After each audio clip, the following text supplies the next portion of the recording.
When I'm playing Beethoven's music, I feel the depth of the instrument. It's an interesting experience because you find all these colors in the sound. It's not any particular type of sound. It's this discovery and exploration of the texture and of the creativity and of course the energy and exuberance and sometimes the intimacy, but that search for the ideal texture.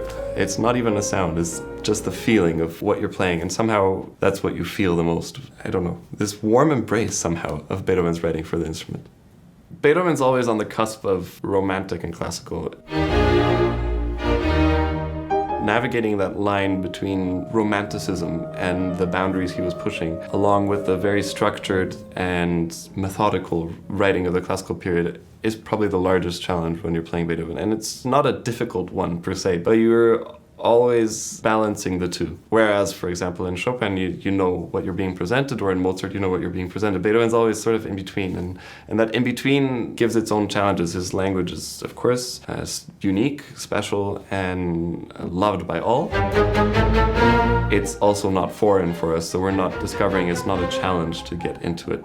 But it is wonderful to find also in this cycle, because we do sort of go on to one side of the line and the other side of the line, always navigating, are we more classical, are we more romantic, and having that full experience where we do both sides is wonderful.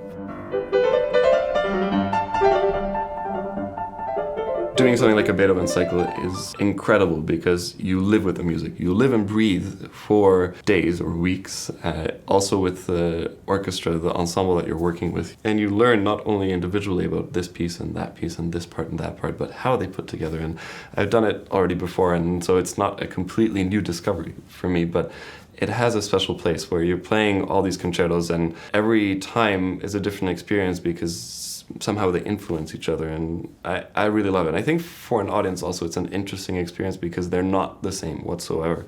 They're a journey, they're an adventure, almost like time travel, where we start with early Beethoven and his second concerto, which was very, very Mozartian still in style, however, with his own take on things and his own innovative ideas.